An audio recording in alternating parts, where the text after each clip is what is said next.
Hi guys, and welcome to another video. So as you can tell by the title, by the thumbnail, the new Sunderland home kit has been unveiled. It has been released. Well, it's going to be on sale as of tomorrow on the 28th of June 2024. As I'm recording this, of course, is the 27th. Now, I was originally going to make a video a little bit later on today discussing some transfer rumours that have been going on over the last 24 hours or so. But then the kit was dropped. It was unveiled, the new kit. So I just had to make a video immediately and give you my instant response because I only watched the reveal maybe 20 minutes ago. And as you can probably tell, I'm very, very excited because my God, it is a thing of beauty. And it has the long-sleeved options as well, which I know doesn't seem like much for some people, but I know that others, some absolutely love that. I love that as well, although at the moment I'm pretty much a short sleeve man. Going a bit off topic here, but I do like my short sleeves, but long sleeves are always a very nice option as well. You do get that with the, the chevrons of the Hummel. I'm gonna put the kits on screen in just a moment anyway, but my God, it is a thing of beauty. It really is. It's so nice. I know that there has been a couple of fake kits that have been leaked. Well, not leaked because they're just fake kits, but I've seen a couple of fake kits that have been doing the rounds over the last week or two, and some people are still hell-bent on them being the actual real thing when they're very clearly not. There was a couple of fake kits that were going about. It looks like someone bought them in Turkey or somewhere abroad or something, but they're wrong. On the kits that they were showing, they had like, the sort of stripes around here, and they were cuffed around the sort of the arms and the neckline. When this kit isn't that, so it is an incorrect kit. It's quite close, but it is incorrect. But yeah, anyway, we're going to put on screen the actual kit that has been revealed. You've got Equa modelling it, Hume modelling it as well, and of course Alessi. Look at the kits. It is an absolute thing of beauty. The actual reveal video, which I won't post on here because I might get copyrighted potentially, somehow anyway. I probably won't, but either way, I won't play it on here. I'll let you go to the Sunderland YouTube channel to see that. But on the actual reveal video, it does have sort of an older Sunderland fan of an older generation is discussing all the times, where we did have the kit, the Hummel as a kit supplier in previous times, in previous years, with all the retro kits, and it is discussing old memories and goals and things that have happened whilst wearing Hummel. It's a little bit cheesy, but I love it. I absolutely love it, and he's trying to overly explain it to sort of more youthful fans who are wearing the sort of retro Hummel kits, and he's getting really excited, and then eventually it does unveil the new kit, and it's a really nice reveal, and it is a really, really nice kit as well. I absolutely love it. And now we don't have the stupid stick-on badge like the sticker as well, and it's just the chevrons, man. You just stick the chevrons on a red and white Sunderland kit, and you're an absolute winner. It's an absolute belter, that kit. Absolute belter. And of course, the new club shop, the new club store at the Stage Light will be opening tomorrow, and we'll be selling this kit. I won't be able to attend, sadly, but I am going to order it online straight away, first thing in the morning.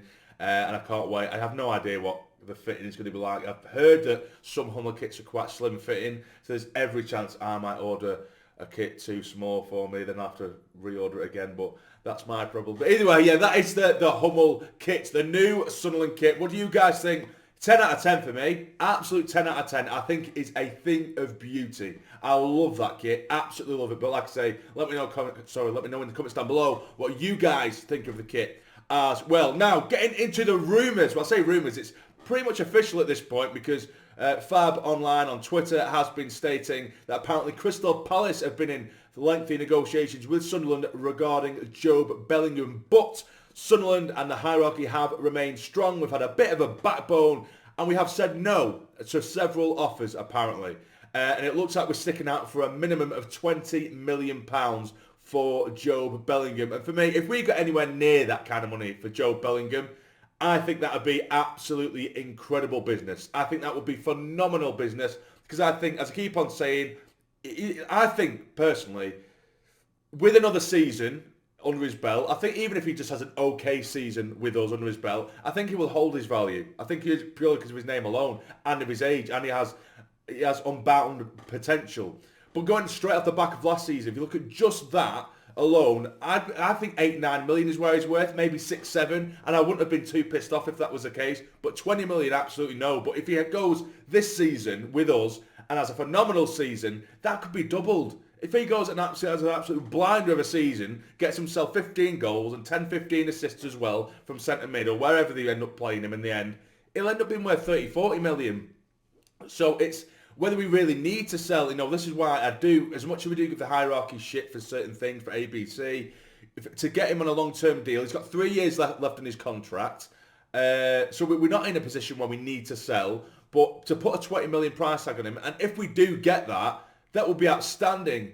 Now, what would I want? Preferably, I would want him to stay, because there is potential there. I've expressed my frustrations with Jobe Bellingham. For Crystal Palace fans who are maybe watching, is someone who, he's only, 17, 18, in the Championship last year. He can go several games, and I mean 7-8 games, and he would forget he was on the pitch.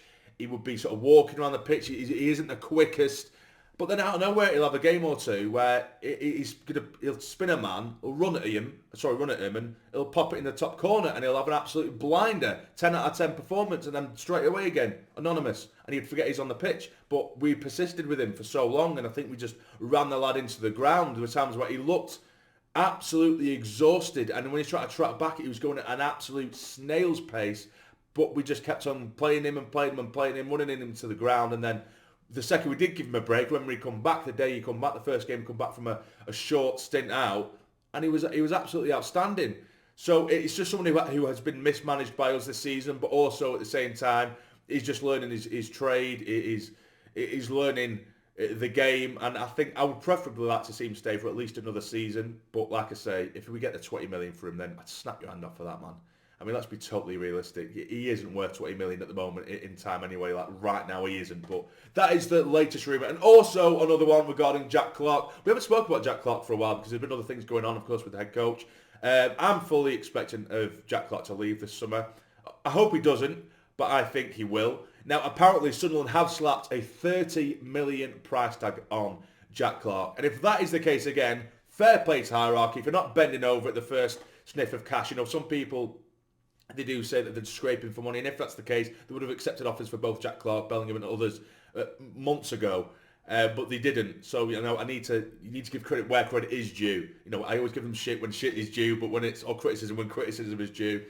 But you need to give praise sometimes when it is due as well, because we could very easily just fold and say, right, okay, 15 million, whatever, for Jack Clark. Here's a bit of quick money for us. But if we are holding out 30 million for Jack Clark, whether that'll be sort of 20 million and then add-ons or whatever at a percentage, I don't know. But that would be a good deal for us as well. But again, Jack Clark's someone who I'd like to see us at least stay for another season.